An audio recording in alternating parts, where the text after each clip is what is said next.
Hi అండి. అందరికీ నమస్కారం. నేను మీ గీత. మొదటి రాత్రి స్టోరీలోకెళ్ళిపోదాం. రాత్రి 10 గంటలవుతున్నా పడక గదిలోకి రాని వసంతి మీద కోపం పెరిగిపోతుంది నిశ్చల్‌కు.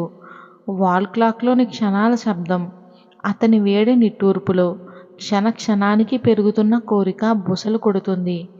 ఆకలి అలమటిస్తున్న పులిలా దానికోసం ఆవురావురమంటూ ఎప్పుడెప్పుడు లోపలికి వస్తుందా అని తన కళ్ళని గుమ్మం వైపు మరల్చి చూస్తూ ఉన్నాడు.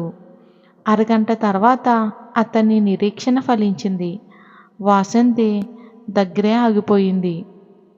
అమ్మలక్కలు నవ్వుకుంటూ తలుపులు వేసేశారు. వాసంతి శోభనం గదిని కాసేపు పరిశీలనగా చూస్తుంది. పందిరి మంచానికి కట్టిన మల్లెపూల దండలు గదంతా సువాసనలని అందిస్తూ ఉన్నాయి. సాంబ్రాణి ధూపం గదంతా వ్యాపించింది. మంచం మీద జల్లిన మల్లెపూలు పక్కున నవ్వినట్లు అనిపించింది. వెండి పళ్ళెంలో పెట్టిన స్వీట్లు మమ్మల్ని కనికరించు అని ప్రశ్నిస్తున్నట్లుగా ఉన్నాయి. ఎంతసేపటికి గుమ్మం దగ్గర నుండి కదల్ని వాసంతిపై కోపం రెట్టింపు అవుతుంది నిశ్చల్‌కు. వాసంతి నిశ్చల్‌ది ప్రేమ వివాహం. 2 సంవత్సరాలుగా ప్రేమించుకుని మనసులు కలిశాక పెద్దల అనుమతితో పెళ్లిపీటలెక్కారు. పెళ్లికి ముందు ఒక్కో సందర్భంలో నిశ్చల్ తొందరపాటుకు ప్రయత్నించినా వాసంతి మాత్రం ఎప్పటికప్పుడే కళ్ళెం వేసింది కోరికలకు.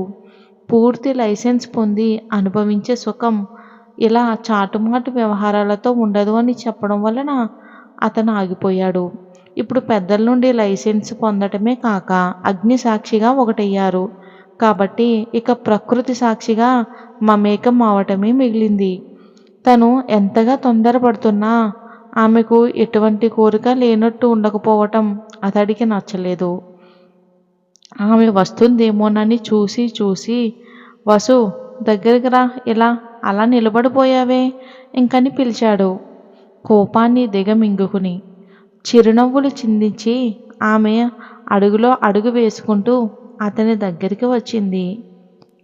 అతను అమాంతం ఆమెను తన బిగి కౌగిట్లో బంధించి మొహమంతా ముద్దులు కురిపించి ఆమె పైటని పక్కకి తెప్పించి వెనకాల హుక్స్ ఊడదీయబోయాడు. చీర కుచ్చిళ్ళు మీద చెయ్యి వేయబోయాడు. అప్పుడే ఆమె ఒక విదిలింపు విదిల్చి, అంతేనా శోభనం అంటే? ఇదేనా పశువుల్లా ఒకరి మీద ఒకరు పడి కామం తీర్చుకోవటం అంటే?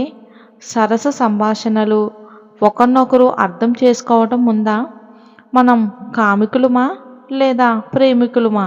అసలు ప్రేమ అంటే ఏంటి? నిజమైన ప్రేమకు అర్థం తెలుసా అని ఆవేశంతో అంది. దాంతో నిశ్చల్, సారీ వసు, నిన్ను బాధ పెట్టినందుకు. పెళ్ళికి ముందు ఎంతగా నిన్ను పొందాలనుకున్నానో నీకు తెలుసు. అన్నీ దాటేసి వచ్చాము. ఇప్పుడు మనం ఏం చేసినా ఎవరికీ భయపడవలసిన అవసరం లేదు అని ఆరాటంలో తొందరపడ్డాను. నన్ను క్షమించు అని అన్నాడు. ఇందులో క్షమాపణ కాదు కావలసింది. ఈ శరీరం ఎప్పుడూ నీ సొంతమే, కాదని అనను. కానీ భార్యాభర్తల మధ్య ఉండాల్సింది కామం కాదు, ప్రేమ.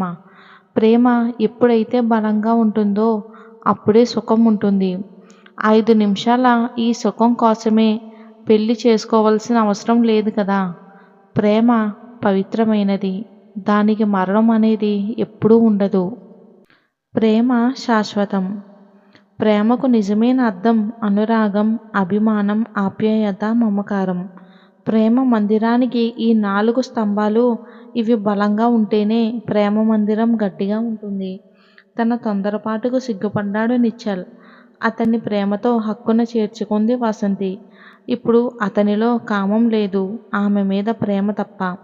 ప్రేమగా ఒకరినొకరు చూసుకుంటూ మెల్లగా నిద్రలోకి జారుకున్నారు నవదంపతులు. అలా ప్రేమపూర్వకంగా సాగిపోయింది వాళ్ళ తొలిరెయ్యి. ఇది ఫ్రెండ్స్, స్టోరీ నచ్చితే దయచేసి లైక్ చేసి మన ఛానల్ని సబ్స్క్రైబ్ చేసుకోండి. మన ఛానల్లో మంచి నవల్స్ అయ్యి స్టార్ట్ అవుతున్నాయి. మీకు ఏ టైప్ స్టోరీస్ కావాలి అనేది కామెంట్ రూపంలో కామెంట్ చేయండి. Thanks for watching.